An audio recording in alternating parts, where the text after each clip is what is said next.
किरण के चिल्लाने की जब आवाज़ मैंने सुनी तो मैं भागता हुआ किरण के कमरे की तरफ गया। कमरा अंदर से बंद था। मैं खिड़की से देखा तो किरण के मंगेतर किरण के साथ ज़बरदस्ती कर रहा था। मैंने उसको मना किया और धमकी दी कि कमरे से बाहर निकल जाओ, नहीं तो मैं घर वालों को इकट्ठा कर दूंगा। मेरी धमकी सुनकर वह डर गया और बाहर निकल गया। किरण बहुत डर गई थी। वह भागती हुई आई और मेरे गले लग गई। किरण को मैं बचपन से जानता था। मैं किरण के घर में ही रहता था। मेरे माँ बाप की मौत हो गई थी तो किरण के माँ बाप ने मुझे पाला था। यह मेरे पिताजी के बहुत अच्छे दोस्त थे और बिजनेस पार्टनर भी थे।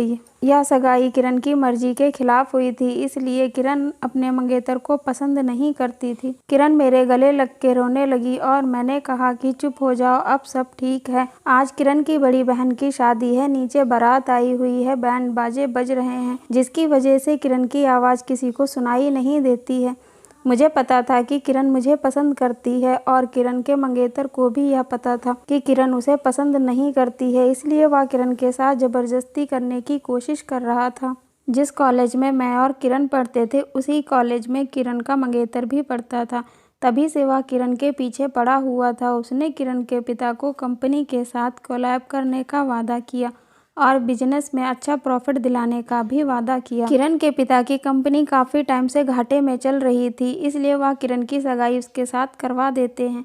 किरण मुझसे कहती है, मैं शादी नहीं करना चाहती। मैं उसे हौसला देता हूँ और कहता हूँ, भरोसा रखो, तुम जैसा चाहती हो वैसा ही होगा।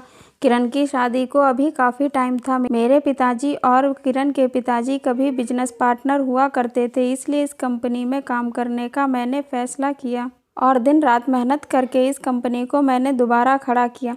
इस कंपनी में मैं 70% का पार्टनर बन चुका था। तभी एक दिन कंपनी में किरण आती है।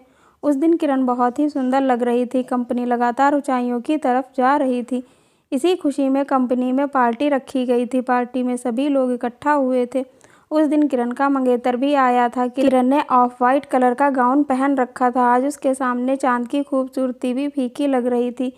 मेरी तो नज़र ही नहीं हट रही थी किरण से और किरण भी मुझे देखकर धीरे धीरे मुस्कुरा रही थी। किरण के मंगेतर को यह सब कुछ पसंद नहीं आ रहा था। वह मेरी ड्रिंक में नशे की गोलियां मिला देता है। जब मैं वॉशरूम जाता हूं तो मेरा सर घूमने लगता है और मैं बेहोश हो जाता हूं। बेहोशी की हालत में ही मुझे कुछ लोग कंपनी में ही मेरे कमरे में मुझे छोड़ देते हैं। वहाँ पर पहले से ही एक लड़की बुला रखी थी और मुझे उसके साथ में उस कमरे में बंद कर देते हैं। लेकिन किरण को पता नहीं यह कैसे पता चल जाता है। वह उस लड़की को कमरे से निकाल देती है और खुद कमरे में रुक जाती है और दरवाज़ा बंद कर देती है। उन दवाइयों का नशा मेरे दिमाग पर चढ़ रहा था। मुझे बहुत बेचैनी महसूस हो रही थी। मैं किरण से कहता हूँ, तुम यहाँ से चली जाओ। मैं आधी बेहोशी की हालत में था। मैं किरण को बहुत तेज पकड़ता हूँ और कहता हूँ, तुम यहाँ से जाती क्यों नहीं? मैं नहीं चाहता कि मैं होश खो बैठूँ और कुछ हो जाए। तब किरण कहती है, मैं तुम्हें छोड़कर नहीं जा सकती। इस वक्त तुम्हें मेरी ज़रूरत है। अगर कुछ हो गया हमारे बीच तो भी मुझे इसका कोई अफसोस नहीं होगा। किरण मेरी बाहों में थी। अब मेरे हाथ बहकने लगे थे। जैसे जैसे समय बीतता जा रहा था, मेरा दिमाग से कंट्रोल हटता जा रहा था और मैं किरण के साथ एक खूबसूरत दुनिया में पहुंचता जा रहा था। हम दोनों एक दूसरे में खोते जा रहे थे। बाहर मुझे ढूंढते हुए कमरे के दरवाजे पर सब लोग इकट्ठा हो गए थे और यह सब कुछ किरण के मंगेतर ने किया था। किरण के मंगेतर पिता को दिखाना चाहता था कि मैं बहुत गिरा हुआ इंसान हूँ। मेरी रात रोज़ रोज़ नई नई लड़कियों के साथ में बीतती है। लेकिन जब कमरे का दरवाज़ा खुलता है तो मेरे साथ किरण होती है, जिसे देखकर सब लोग हैरान रह जाते हैं। किरण के पिताजी मुझे एक थप्पड़ मारते हैं और किरण का हाथ पकड़कर उसे वहाँ से लेकर चले जाते हैं।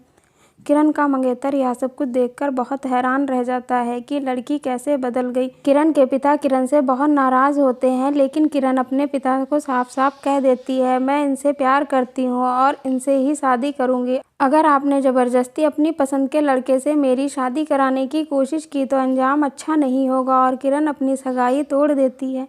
किरण अपनी सगाई तोड़कर बहुत खुश थी। वह मेरे पास आती है और मुझसे कहती है, मुझे उसकी फ़िक्र हो रही थी लेकिन वह बहुत खुश थी और कहती है, जो हुआ अच्छा हुआ, मुझे उसके साथ शादी नहीं करनी थी। अब तो तुम भी एक बिजनेसमैन हो, आखिर तुम में क्या खराबी है? पापा को मैं मना लूँगी, अब तो मैं तुम्हारी ही दुल्हन बनूँगी। वह इतना कहकर मेरे गले लग जाती है।